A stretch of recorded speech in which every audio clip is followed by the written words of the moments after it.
Pode ir. Boa tarde a todos. Meu nome é Renato Paca, eu sou mediador, agradeço ao Instituto Milênio. Estamos começando mais um Hangout, que também está sendo exibido no canal do Instituto no YouTube e também no Facebook. Hoje vamos falar sobre eleições 2016, novas regras para um novo cenário. E trazemos aqui os nossos convidados de hoje, que são os seguintes: Nuno Coimbra, que é pós-doutor em Ciência Política pela USP, Universidade de São Paulo, pesquisador do Núcleo de Pesquisa de Políticas Públicas, também da USP. Ele vai falar sobre o olhar da ciência política nesse tema de hoje, das eleições de 2016. Wagner Bezerra, que é mestre em Mídias e Cotidiano pela UF, Universidade Federal Fluminense, e responsável pelo curso Marketing Político do Tradicional 2.0 da ISPM, Escola Superior de Propaganda e Marketing. E, por fim, César Felício, que vai falar sobre cobertura da imprensa, é o editor de política do jornal Valor Econômico. Então, iniciando o nosso Hangout, vamos começar com o Nuno Coimbra, que vai trazer essa visão da ciência política sobre essas eleições de 2016, que, sob vários aspectos, contém muitas novidades e muitas particularidades. Por favor, Nuno. Boa tarde, Wagner, César, Renato. Gostaria de agradecer também ao Instituto Milênio por esse convite e para a gente falar hoje desse tema importante, não só das eleições municipais que vão ocorrer esse ano, mas principalmente das mudanças mais recentes que aconteceram na legislação e que tipo de implicação que isso pode acontecer. Uma das coisas que talvez valesse a pena a gente destacar inicialmente, pelo menos para ver o debate, depois a gente pode entrar um pouco mais detalhadamente nisso, que é a questão talvez dentro das mudanças, houve uma série de mudanças, mas dentre as questões mais importantes em relação às mudanças foi a questão do financiamento de campanha. Houve um entendimento do Supremo de que as empresas não poderiam ser doadoras, de que isso era inconstitucional, o que, a princípio, faz todo sentido, pensando no pressuposto de que empresas não são cidadãs, né? Então, quem deveria ter o direito de influenciar nas eleições seriam pessoas físicas que podem tanto votar quanto doar. E as empresas, por não serem cidadãs, não terem direito a voto, não poderiam participar, influenciando no sistema político, fazendo doações. Então, quando a gente teve a micro-reforma política, que foi votada no Congresso, mudando uma série de questões, essa foi uma das questões discutidas, até tentou-se voltar com a doação das empresas, fazendo uma legislação específica, mas se acreditou que isso pudesse ter uma nova contestação do Supremo, então se voltou atrás. Então, nessas eleições agora, nós vamos ter uma regra diferente em que as empresas não podem doar. Então, isso vai ter um impacto muito grande nas campanhas, vai ter um impacto muito grande no sistema político, e talvez essas sejam as eleições em que a gente ainda vai começar a entender como que isso vai funcionar. Então, a princípio, a adequação a essa nova regra foi estabelecido não só diminuindo o tempo de campanha, então diminuindo o tempo de campanha você poderia diminuir os custos da campanha, mas também estabelecendo um teto, que antigamente isso deveria ter sido estabelecido, mas nunca foi estabelecido um teto legal para as campanhas, então cada partido acabou estabelecendo o seu próprio teto. Então se tentou reduzir os gastos em relação às campanhas passadas. Então a preocupação que se está tendo é o quanto que essa maneira, digamos, artificial de redução dos custos das campanhas, que através do estabelecimento de tetos vai funcionar, ou se isso vai acabar redundando na migração para o financiamento via Caixa 2, coisa que já acontecia, ou então para outros tipos de irregularidades, principalmente a utilização de pessoas físicas laranjas, digamos assim, né, a compra de CPFs, para que a doação fosse feita via pessoa física, mas tentando burlar o sistema. Então, isso ainda vai causar um pouco de incerteza nessas primeiras campanhas municipais, como, em tese, os custos vão ser um pouco mais baixos que as campanhas estaduais e nacionais de 2018. Então, talvez isso ainda vai ter vai sofrer vai funcionar como um balão de ensaio, e talvez pode ser que a gente tenha novas mudanças para as eleições de 2018. Então, eu queria só destacar essa primeira mudança, que eu acho que talvez seja a mais importante, para dar início ao debate, e a gente pode passar, então, para a contribuição dos próximos colegas. Ok. Wagner, aproveitando o gancho, já que o seu tema é mais da estratégia de campanha, o marketing político, como é que você vê esse impacto das restrições ao financiamento de campanhas nas eleições desse ano, né? Essa novidade que apareceu agora com a decisão do STF? Olha, eu queria primeiro agradecer a oportunidade do Instituto Millennium e a oportunidade de debater um tema tão importante, tão pontual, e a presença dos demais colegas. Olha, eu acho que essa questão da redução do teto de campanha, ela cria um viés que vai impactar todas as candidaturas, todos os partidos, todos os candidatos nesse momento, nessa eleição municipal. Eu acho que ela compõe, junto com uma segunda variável, que eu acho que eu coloco até para os colegas, para o debate, que é a variável da busca de uma linguagem que dialogue e que privilegie o digital, as redes. Né? Eu trago a memória do evento de junho de 2013, quando a população foi às ruas, e ali se propôs uma mudança de paradigma de linguagem de debate entre a política e a população, entre os políticos e a população. E eu acho que essa é a primeira eleição onde o protagonismo das redes sociais vai ser efetivamente testado e será impactado esse cenário justamente pela redução do teto e a capacidade de financiamento dos partidos e das candidaturas de um modo geral. Eu acho que, reforçando aquilo que o Nuno colocou, eu acho que é uma campanha laboratório.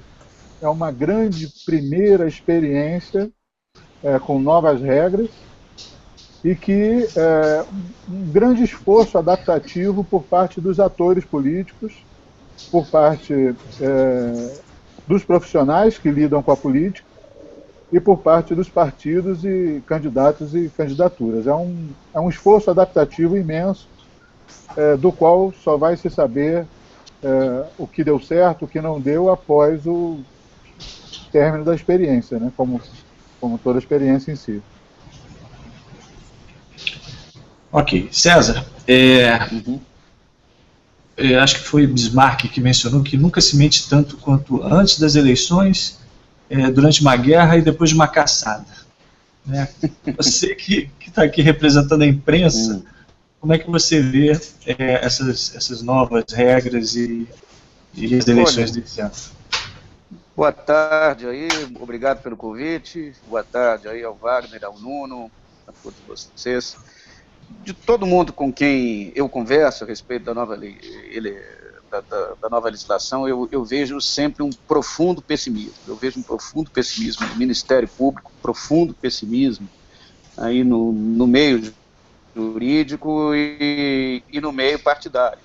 O mais do que com a restrição ao financiamento, com a redução desse prazo de campanha para 45 dias. A avaliação que eu escuto é que a redução do prazo em nada afeta o custo da campanha.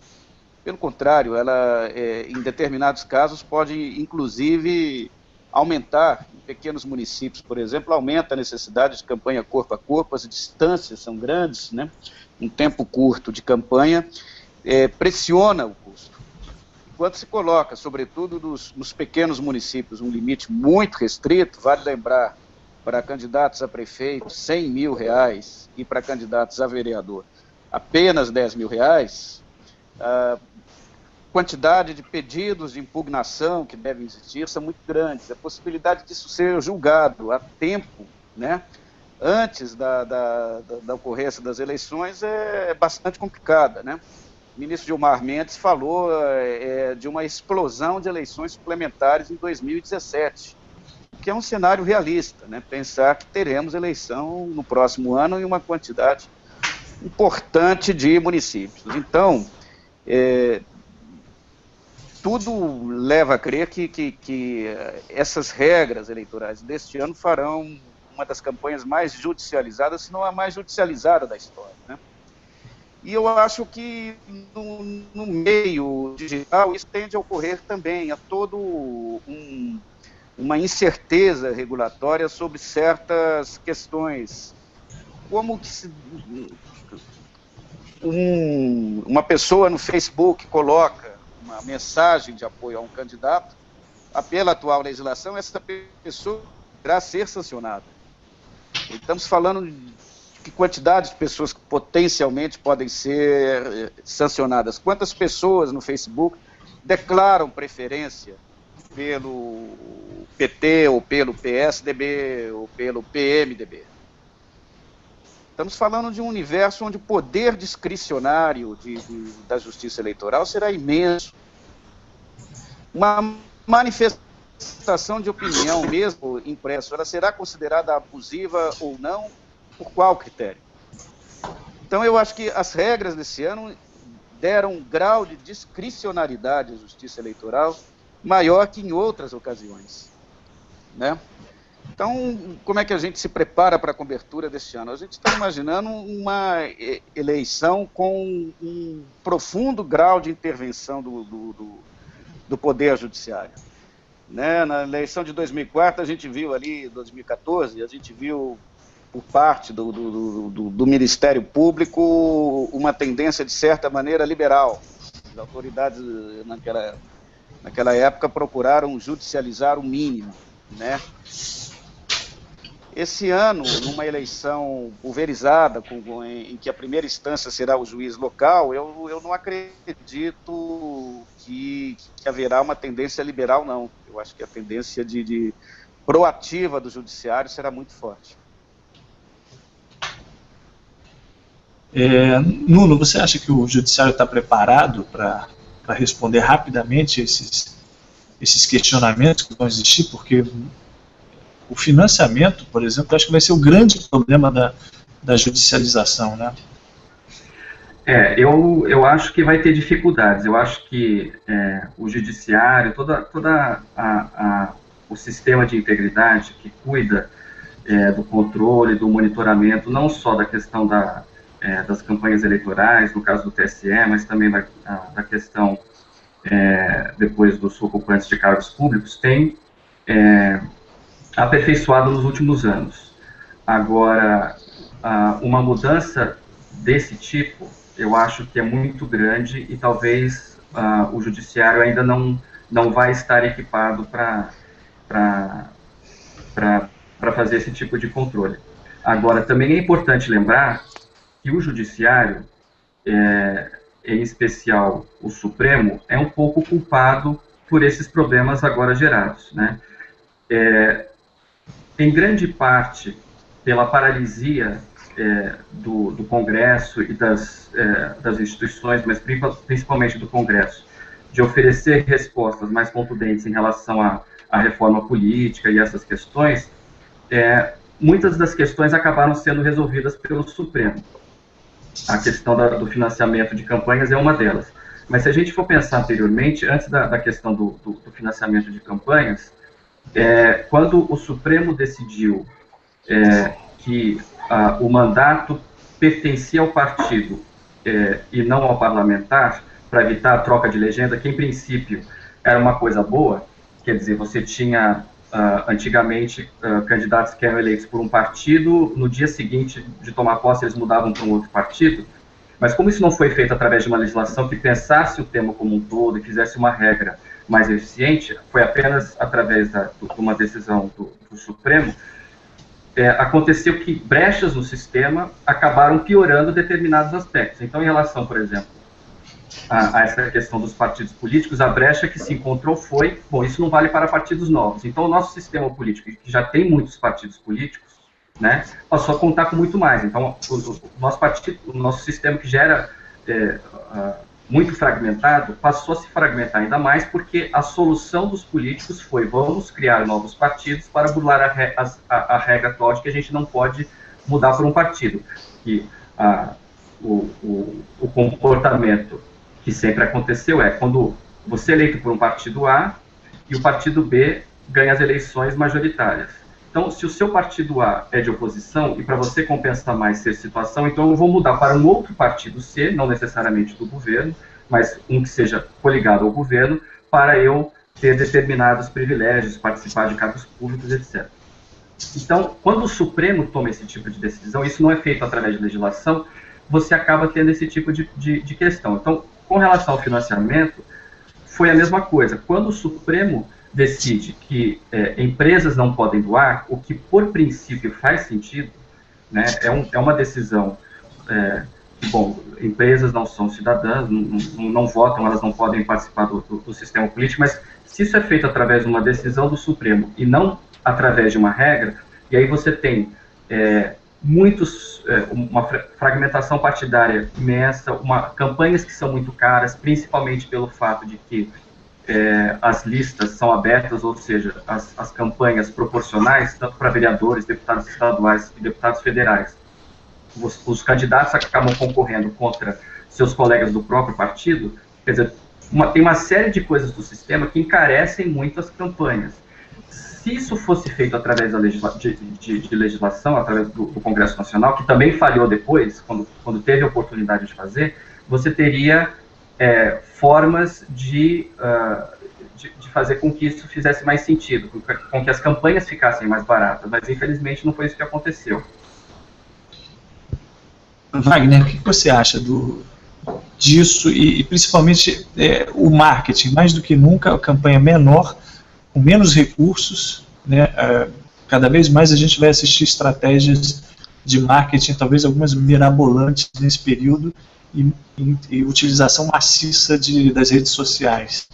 Como é que você verifica isso, analisa isso em função dessas restrições de financiamento? Olha, só fechando a questão do impacto que as restrições de financiamento vão gerar, podem gerar, eu acho que se havia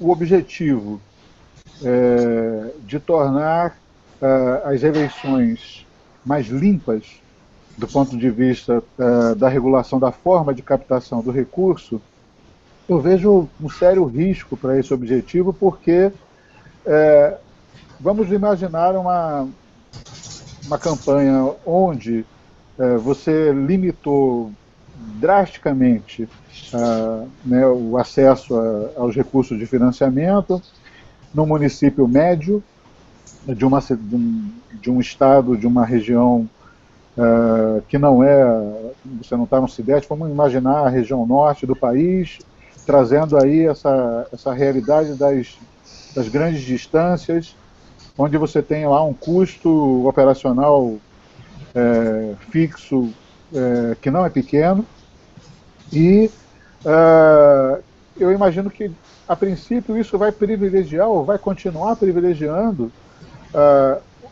os candidatos ou as candidaturas que têm a capacidade de se autofinanciar. Então, candidatos e candidaturas com caixa para bancar esses esses recursos, esses custos, que são custos operacionais que vão existir de qualquer forma, vão ser privilegiados em relação às outras candidaturas que vão depender de uma captação com todas essas restrições. Do ponto de vista das estratégias que vão ser desenvolvidas, eu acho que a gente pensando no uso da internet, no uso maciço da internet, e aí você já faz aí uma divisão dos municípios que têm uma oferta de banda larga de qualidade daqueles que não possuem.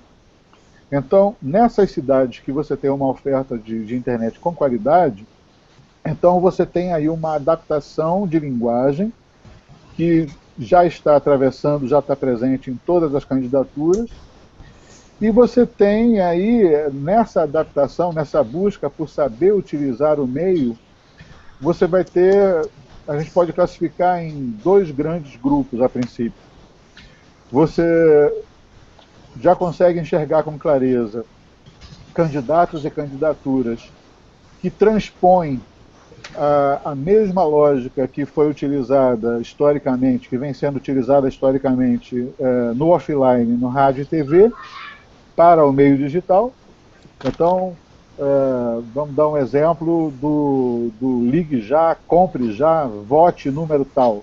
Então, candidatos e candidaturas que transpõem esse apelo e essa linguagem e vêm com os seus velhos jingles, com os seus velhos chavões e com os seus velhos discursos, simplesmente deslocando o tipo de linguagem em formato que utilizava no offline.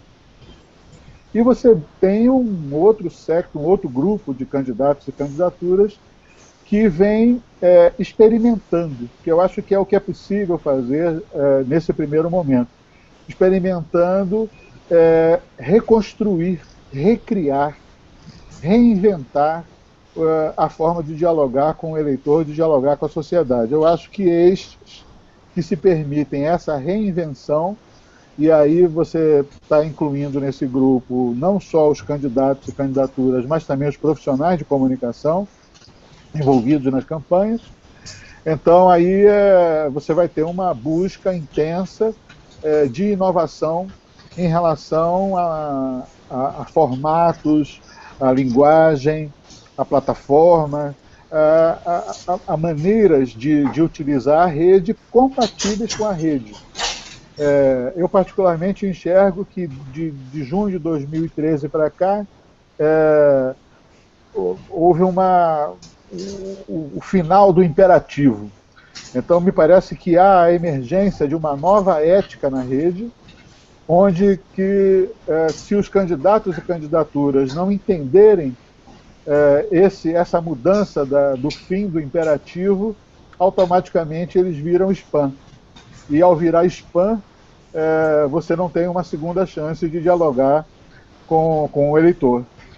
Ou você dialoga adequadamente, digamos assim, atendendo e se adequando às regras do diálogo nas redes, que é capitaneada principalmente pela juventude, né? Você tem ali, quem tá comandando essas mudanças de linguagem na rede é a juventude, que exige uma postura muito menos sedutora, né? Muito menos, digamos assim, muito menos bem acabada para um convencimento, para uma sedução, como a publicidade aprendeu a fazer tão bem nos meios offline.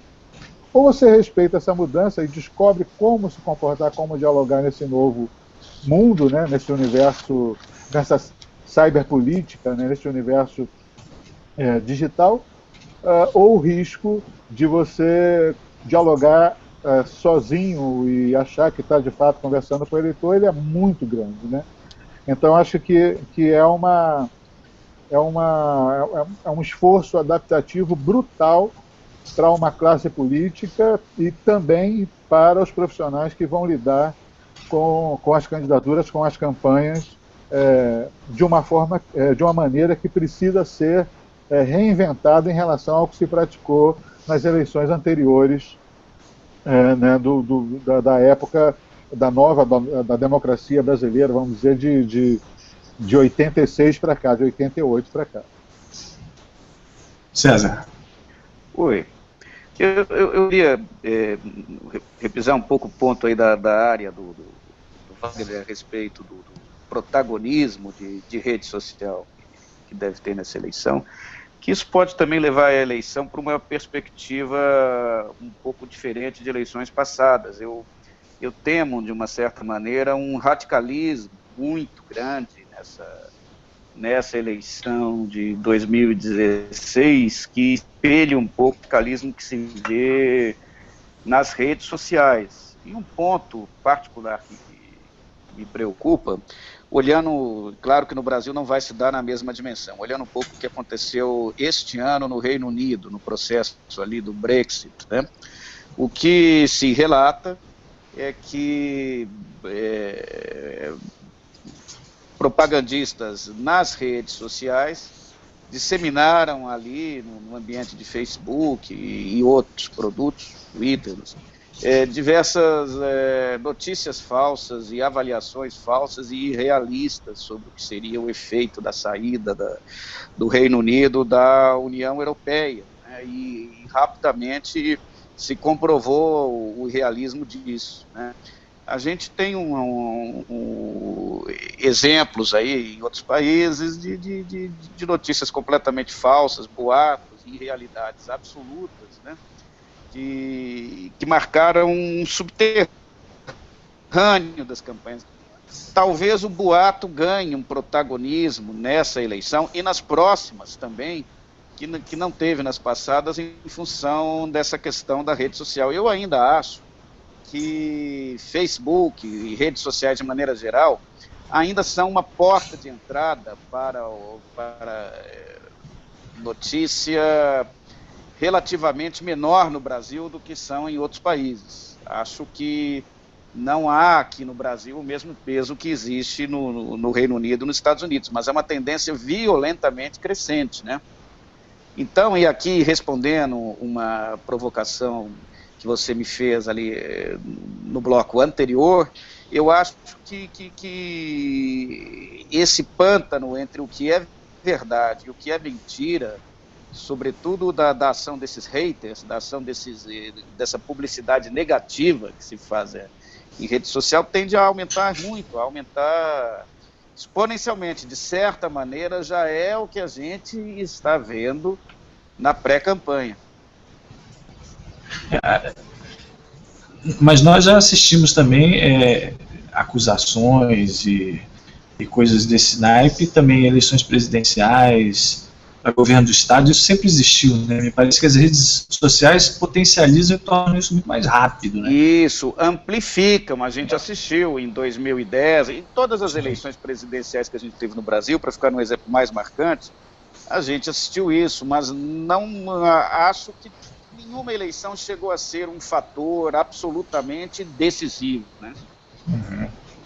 Este ano, esse fenômeno ele tende a ser muito amplificado. Isso pode ser, inclusive, aproveitado por aqueles robôs da internet que são absolutamente impenetráveis, né? Você faz uma campanha difamatória na internet, a Justiça Eleitoral não vai conseguir combater isso, né? O que você acha, Nuno? Eu acho que, em várias formas, essas eleições vão servir como um balão de ensaio, como a gente tinha falado no primeiro bloco, né? A questão vai ser necessário que o sistema político se adapte a essas novas questões, né? Então, por exemplo, a questão das redes sociais, do Facebook, elas criaram uma nova realidade de difusão massiva de informação em que todos têm voz. Só que você não tem filtros, né? Qualquer um pode entrar nas redes sociais e dizer o que bem entende, pode, como vocês falaram, lançar boatos, contar mentiras, etc, etc.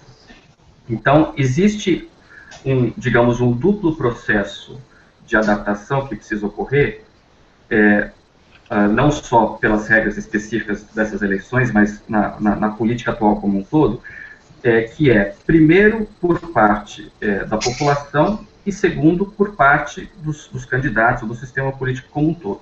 Por parte da população, como as redes sociais ainda são relativamente novas, as pessoas ainda não conseguiram aprender a lidar com esse ambiente.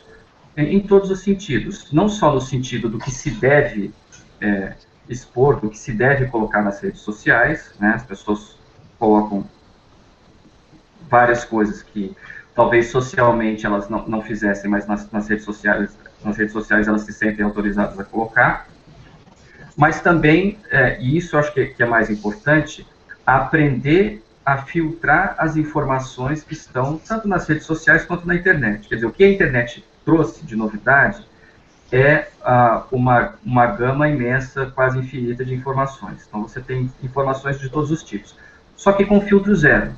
Então, o processo de adaptação que o cidadão, mais especificamente nesse caso que a gente está tratando, o eleitor precisa ter, é aprender ele a fazer esses filtros.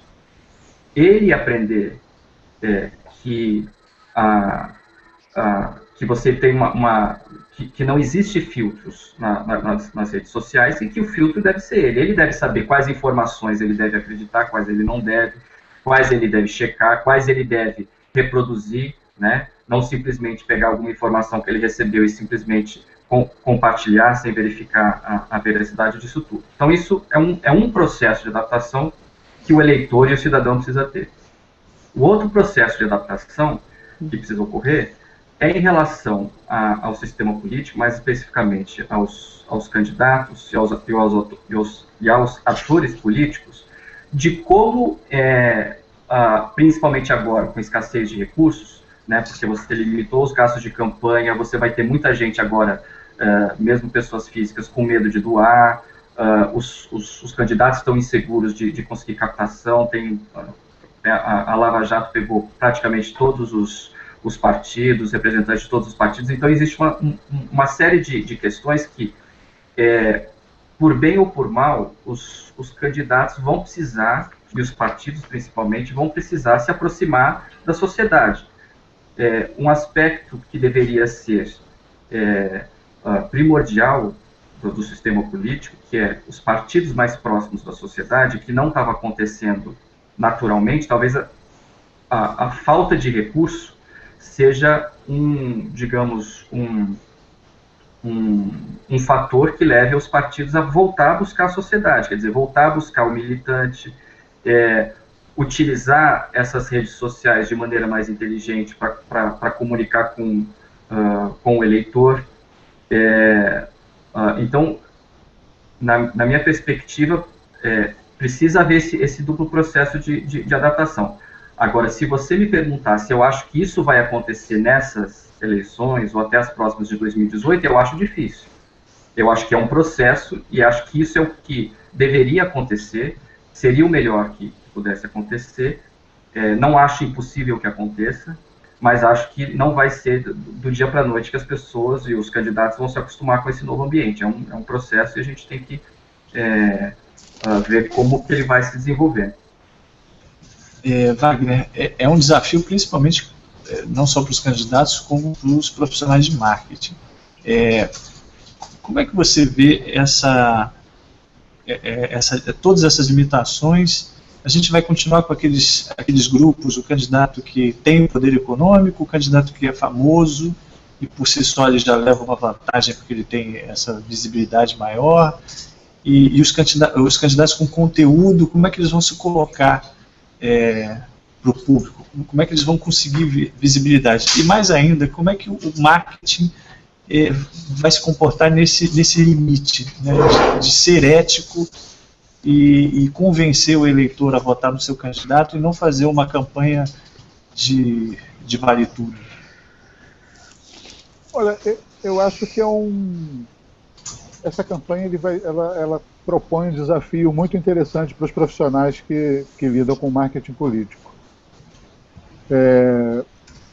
Vou só pegar um pouquinho da questão que o Nuno colocou, desse amadurecimento do eleitor médio em relação ao apelo da mídia, né? Então ele fala, o Nuno fala, na verdade, de uma capacidade de leitura crítica do eleitor. E aí eu vou concordar com ele no sentido que o amadurecimento e o preparo desse eleitor para exercer a sua cidadania crítica em relação ao apelo da mídia é algo que não acontece do dia para a noite e é resultado da própria interação com os meios, né? Então eu acho que a construção desse eleitor crítico é um processo. Em relação ao arsenal midiático que as campanhas, que as candidaturas vão dispor no ambiente digital, nas redes sociais, eu acho que o Brasil, que não é também muita novidade, porque o Brasil ele é muito criativo, muito inovador nisso, e esse protagonismo do marketing político brasileiro não é de hoje, né, e isso aconteceu no esteio das mídias offline.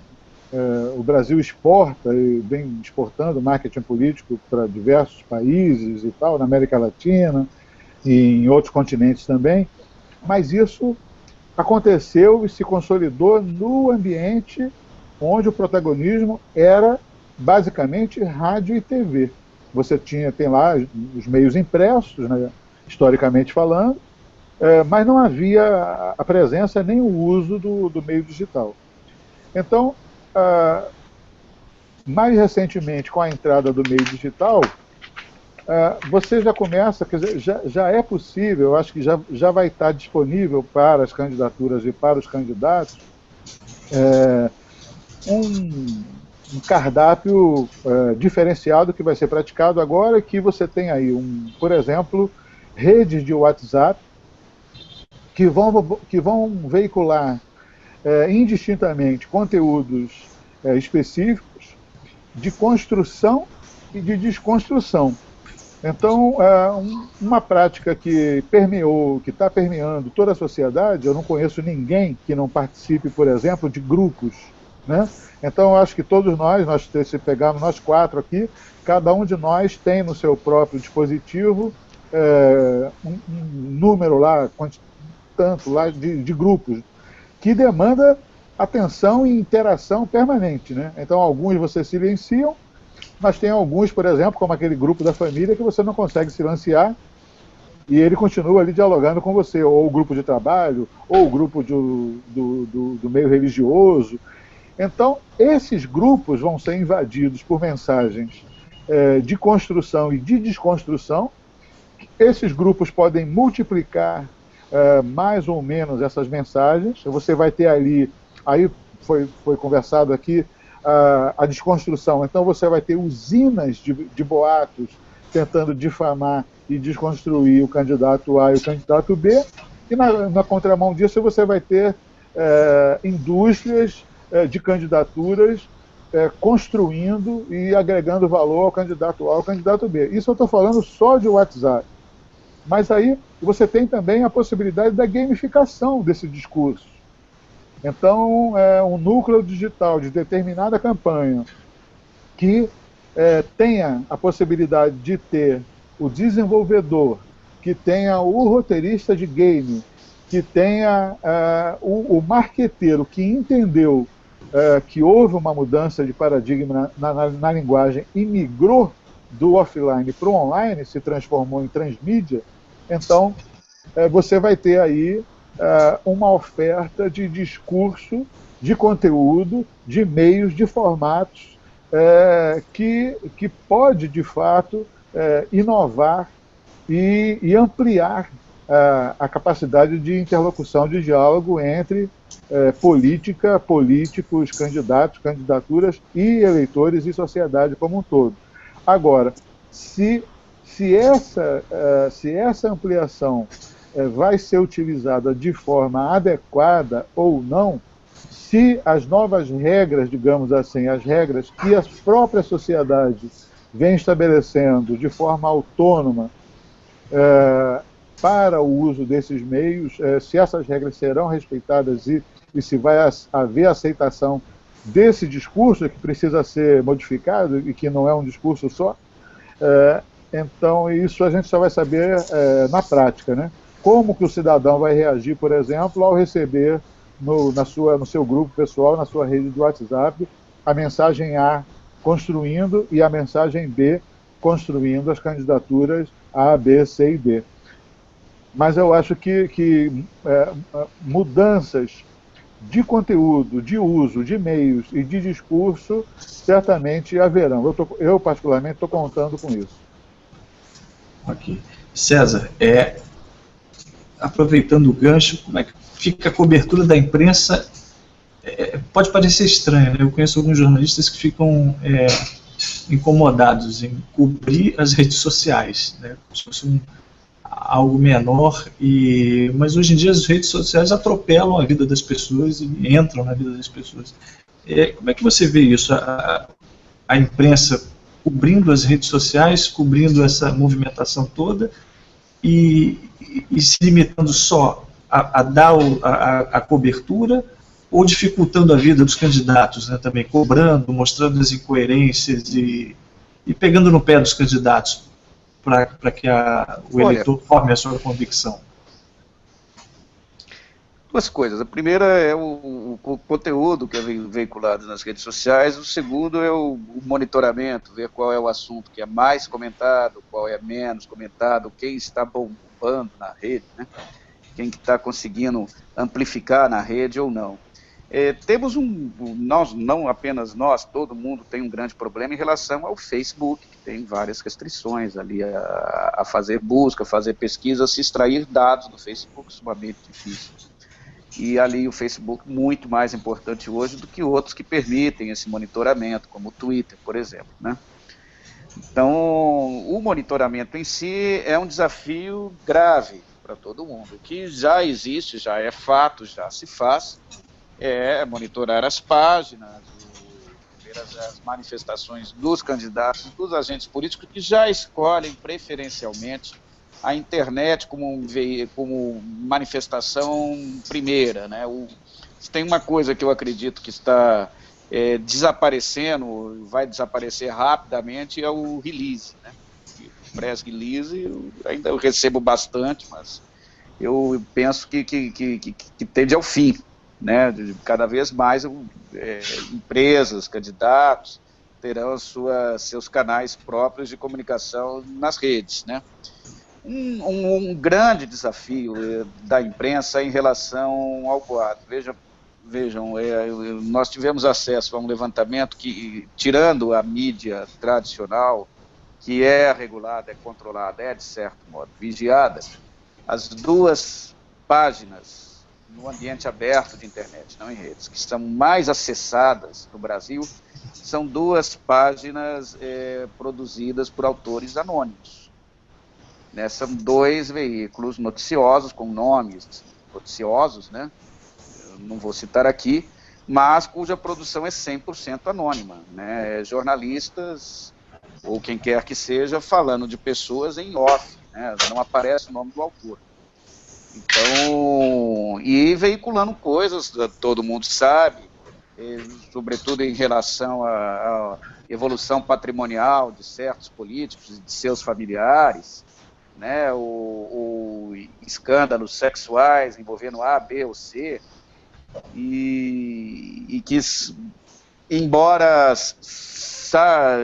perfeitamente conhecida a fragilidade da argumentação, aquilo ali espalha feito pólvora, né?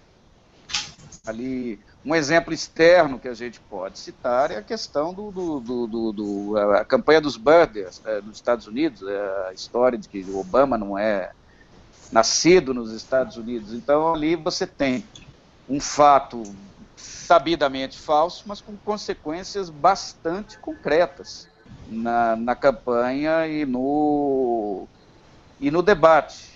E aí é uma questão, você se atrela a esse tipo de cobertura, você fica tentando desconstruir essa cobertura, já que a imprensa tem mecanismo de checagem que a rede social não tem, Eu acho que essa é uma questão que ainda não está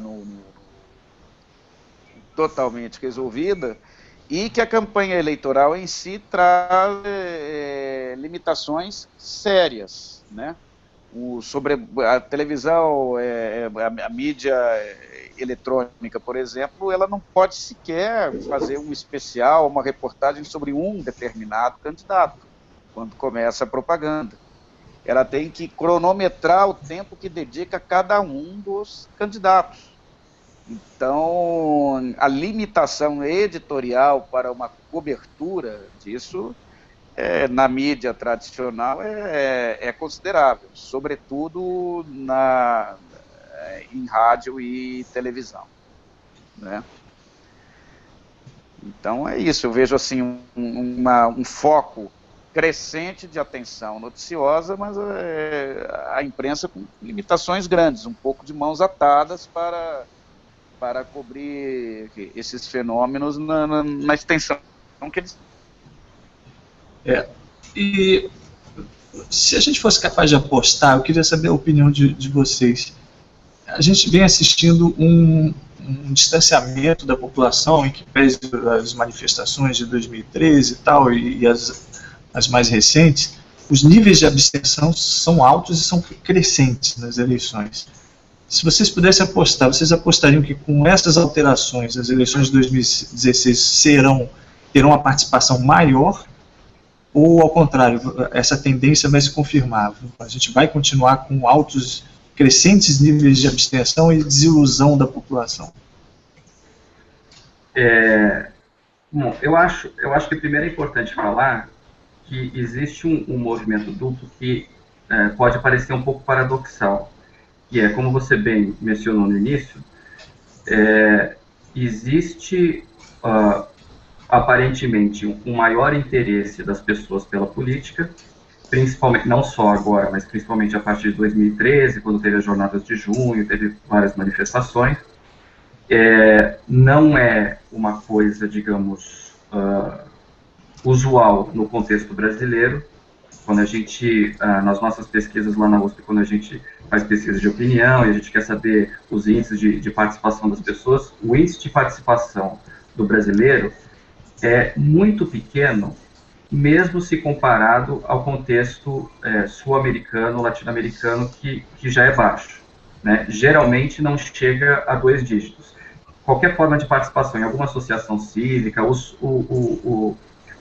tipos de participação que geralmente ostentam um pouquinho mais de índices um pouquinho mais altos são em grupos religiosos, que não há uma participação política propriamente dita. Então, a partir de 2013, você viu que as pessoas estão um pouco mais interessadas em política e, paradoxalmente, quando a gente tem um momento de crise, como esse que a gente está vivendo, isso desperta mais interesse das pessoas. Você vê as pessoas conversando mais sobre política, mesmo que seja num contexto difícil, um contexto negativo. Mas, ao mesmo tempo, como você disse, isso tem levado a um descrédito maior da política. Nas nossas pesquisas lá na USP, a gente comparou os índices de uma pesquisa que a gente fez em 2006 com 2014, de confiança nas instituições, nos partidos políticos, no Congresso, e os índices que já eram muito baixos de confiança em 2006, caíram assim vertiginosamente em 2014, principalmente nas principais instituições, que é o Congresso e os partidos políticos, né? Isso foi em 2014, porque a pesquisa foi feita, se eu não me engano, em abril e maio, quer dizer, antes, portanto, do desencadear da crise maior, que foi a partir de 2015. Então, você tem esses dois movimentos que são, em tese, paradoxais. De maior interesse, as pessoas estão mais interessadas no tema da corrupção, de exigir dos seus representantes, etc., que sejam limpos e que não se envolvam em malfeitos, etc., etc. Mas, ao mesmo tempo, existe uma descrença maior das instituições tradicionais, principalmente dos partidos, e a gente, infelizmente, vive uma crise de lideranças, né? Então, a gente não tem grandes lideranças capazes de atrair e de mostrar o rumo, né? Então, dizer, olha, nós temos esse problema, nós estamos com crise, mas o caminho é A, B ou C, ou diferentes lideranças que apontem caminhos diferentes para sair da crise. Eu acho que como a participação eleitoral ainda é razoavelmente alta pela nossa tradição do voto obrigatório, quer dizer, a tradição brasileira de voto obrigatório, na verdade, ela é mais simbólica do que real, porque a penalidade para quem não vota é muito pequena, né? Mas isso acaba, de certa maneira, servindo como um estímulo para as pessoas irem votar. Então, os nossos índices não são baixos, se você for comparar outras democracias modernas, que quando o voto é facultativo, tem índices de participação eleitoral menores do que os nossos. Então, a nossa comparação geralmente é com nós mesmos, né? A participação, você tem uma queda, às vezes, na participação, ou principalmente aumento de voto branco, voto nulo, etc., etc. Se eu tivesse que apostar, eu diria que nas eleições municipais isso não vai ter uma alteração dramática, porque eu acho que os temas locais, de certa forma, elas vão amenizar essa questão do descolamento e da desconfiança dos partidos, etc. Eu acho que nas eleições nacionais isso pode se dar de maneira mais importante. Então, agora para as eleições de 2016, eu diria que talvez não tenha grandes variações. Ok. Wagner, a sua aposta. Eu acho que não seria nem uma aposta. Eu acho que é uma percepção que vai também nessa direção que o Nuno colocou. Porque o cidadão, ele não vive no país que está em crise, na política que está em crise, ele vive no município dele, ele vive na cidade dele. Quer dizer, é na cidade que a vida acontece na prática, né? É na cidade que as relações sociais se materializam, né, na vida de cada um. Então eu acho que as eleições municipais, elas são muito descoladas da discussão que acontece no país como um todo. E elas problematizam a vida social de uma forma muito particular. E que não tem como o cidadão, como um indivíduo, não se interessar por aquele debate. Quer dizer, eu acho que é impossível a pessoa numa cidade, vamos imaginar uma cidade do interior, de uma região qualquer, de um estado qualquer, que está ali passando por um processo político, onde ele conhece a maioria das lideranças, vamos pensar no município médio, não falo nem nas capitais como um todo, mas no município médio. O Brasil tem lá os milhares de municípios com esse perfil. Então, o cidadão, ele conhece aquela liderança, de alguma maneira, ele tem informação sobre ela, os problemas estão muito próximos e o debate vai acontecer. Então, eu acho que